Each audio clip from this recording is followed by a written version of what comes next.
Thank you very much, and I would like to give the floor to Gulmira Rzayeva, representing Center for Strategic Studies of Azerbaijan, when her presentation of changing landscape of energy security, implication for Azerbaijan. Please, sir. Thank you, Mr. Chairman. Dear ladies and gentlemen, it's a great pleasure and privilege to speak today at the 22nd Caspian Oil and Gas Conference, and I would like to thank the organizers for giving me this privilege. Today I'm planning to speak about the changing landscape of energy security and its implication for Azerbaijan. You know, there is a Chinese saying, may you live in interesting time. I think we are all very lucky living in this interesting time in terms of having a chance to witness all these changes. Indeed, the recent shift in ever-evolving energy industry have demonstrated that not only the players but also the rules of the game are changing. Investment levels have declined, price volatility has increased, advanced in technology have revolutionized the production, and despite all this change, our region still remains a major region for production and transportation of hydrocarbons, creating a range of opportunities for investors, not only in our region but also in Turkey and Europe. I mean, the Southern Gas Corridor and its segments, we heard today a lot about this project, and I'll try just not to repeat what has been already said. Elshad Mellim gave us an excellent overview of the project. I'll just probably add a few points to what has been already said. I think the growing importance of the Southern Gas Corridor is not only because this project will bring some additional 10 plus BCM of gas to the European market, as the President Aliyev yesterday said, the only viable and realistic source for the Southern Gas Corridor, but because this project creates a wonderful opportunity for other gas suppliers such as Turkmenistan, Iran, and other suppliers which have much greater resources to bring this gas to the European market. Without these projects, without the segments of the Southern Gas Corridor, such as the SCP expansion and maybe SCP future expansion, if needed, if gas is available, TANAP and TAP, the EU would have another major concern as to how to bring this gas, for instance, from Turkmenistan or elsewhere to the market, and the most importantly, who will invest in this project, in such a strategic infrastructure. So the Shah-Deniz Consortium, the Azerbaijan State Oil Company and its partners, they are investing billions of dollars in this project for the energy security of Europe for decades to come. And the final point about the importance of this project is that and this is probably more important for Azerbaijan and IOCs working here, investing here, it's extremely important for IOCs to have infrastructure in place, to secure the infrastructure before they achieve the final investment decision in upstream. I mean, the upstream projects beyond Shah-Deniz, you know that there are a number of other fields in Azerbaijan that currently are in different stage of development, appraisal and exploration. It's extremely important for these IOCs to secure the infrastructure before they decide on final investment. The market for Shah-Deniz gas have been defined. This is the Italian market, and I think this market gives an excellent opportunity for gas producer companies in terms of flexibility of moving this gas in neighborhood regions. If you look at this map provided below, you can see on your left-hand side, you can see how Italy is very well connected with the neighboring countries. And these interconnectors already exist, and you don't have to invest for building them. What will be needed is just one small investment to develop bidirectional flows.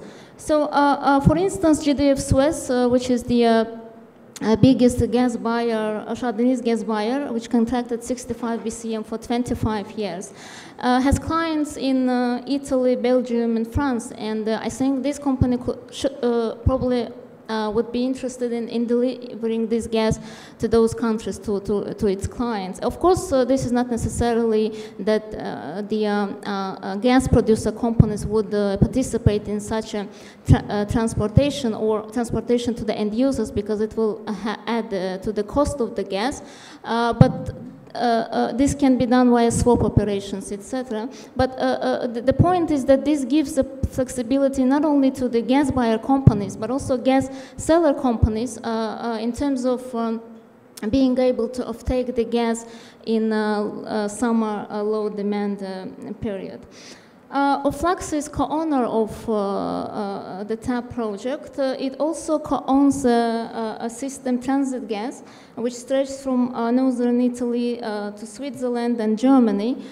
So technically speaking, this gas could be taken all the way to all these countries and markets, including the UK. I mean, technically it's possible, and of course, the commerciality is another issue. On the map on your right-hand side, you can see the Ionian Adriatic pipeline, and this map was done based on the feasibility studies of Plenacro. So they put some results of the study, and you can see how much gas would be needed in the Western Balkan countries, and these countries could be served by this pipeline, gas from Azerbaijan or other sources. And for this reason, the Balkan region is one of the most important market, because this is the only region in Europe where demand will be tripled by 2030. You know that the European gas demand is at its best stagnant, and this is the only region where it will be tripled. Chardonnay's, the southern gas corridor should not be limited, and probably will not be limited to the gas from Chardonnay. As I said, there are a number of other fields, free uncontracted gas volumes that could be available in the 2020s and 2030s.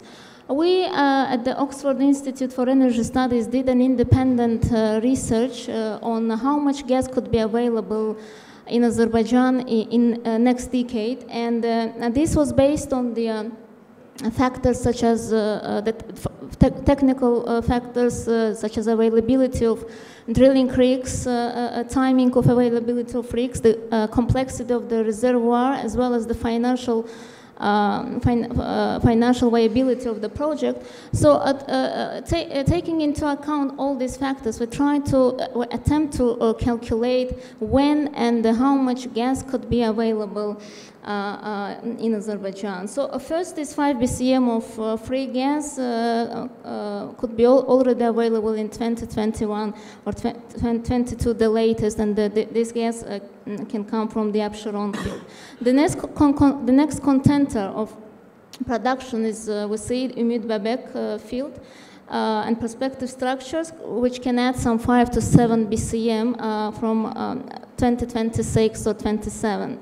The third potential contender to be developed in ACG deep layer gas or non-associated gas. And this can add some 4 or 5 BCM by 27 and 28. By 2030, the total additional non-contracted volume of gas that could be available is more than 15 BCM. Of course, ramp up of this development would depend on securing of gas markets, the suitable gas price, I mean the marketing arrangement, as well as the availability of drilling rigs. But in order to define the market, in order to make a final investment decision in these projects, of course, the gas producer companies have to know what is the best suitable market for that, and for that they have to know where the market will be in 10 years from now. We looked at two main markets, potential markets for this additional gas, and it's Turkish and the European market. So as you see in the charts provided here, both this is the potash charts, and it says that the gas demand in Turkey by 2023 will be around 70 BCM from current 50 BCM. So this means that the gas demand is growing very rapidly in the market. And because of that, because of this reason, we think that after 2016, there could be gas supply shortage in Turkey, and this is before startup of deliveries from Shah Deniz. This problem could be solved by additional 3 BCM of gas that Turkey agreed to import from Russia. If this happens, then for at least 2021, this problem could be solved. But another supply squeeze could occur in 21 and 22, this is because of the expiry of the Shah Deniz 1 contract, 6.6 BCM, and the Gazprom Western Line contract with private companies in Turkey, some 4 BCM of gas. The extension of these contracts will depend, among other reasons, on the liberalization process in Turkey and desire of suppliers to conclude contracts with companies other than potash, because according to the, for instance, this is the case with Gazprom, and Gazprom has to agree to sell this gas to other companies. The price in the Turkish market is competitive, but the same case potash is always and likely will try to renegotiate the prices because it can straighten its hands in the negotiations with some other alternatives that it may have. Also, another issue, private companies have to obtain import license from the Energy Market Regulation Authority in Turkey. They do have to import gas from Russia, but they don't have a license to import gas from the country that potash has importing gas. So for this additional license will be needed. The other market is the EU market, and if we look at the market and the chart here, the EU gas market growth outlook to 2020 does not generally seems to be optimistic. In the chart here, which includes flexible LNG and unflexible LNG, you can see that starting from early 2020, however, there could be quite enough niche for gas coming from alternative sources. And there are two main reasons why, despite this stagnant in the demand growth, quite a substantial niche for gas import can occur in Europe. And this is because up to the mid-2020s, EU companies are contractually obliged to import some 115 BCM of Russian gas, and this figure could be reduced to 65 BCM of gas because of the expiry of the contracts. So the reason why some companies probably will not desire to extend the contracts is because from some countries with strong geopolitical fears with regard to Russian gas probably will most likely decide either to terminate or to reduce the volumes of gas upon the contract's expiration. So, but the main reason why there could be this niche and the main driver for Europe's gas import will be inevitable decline of indigenous production. As you see in the chart, and according to the International Energy Agency, by 2030, the conventional gas production loss of Europe will be around 110 BCM. Of course, there is always a possibility, an option to cover this demand with LNG, which would be available in a more flexible and immediate manner.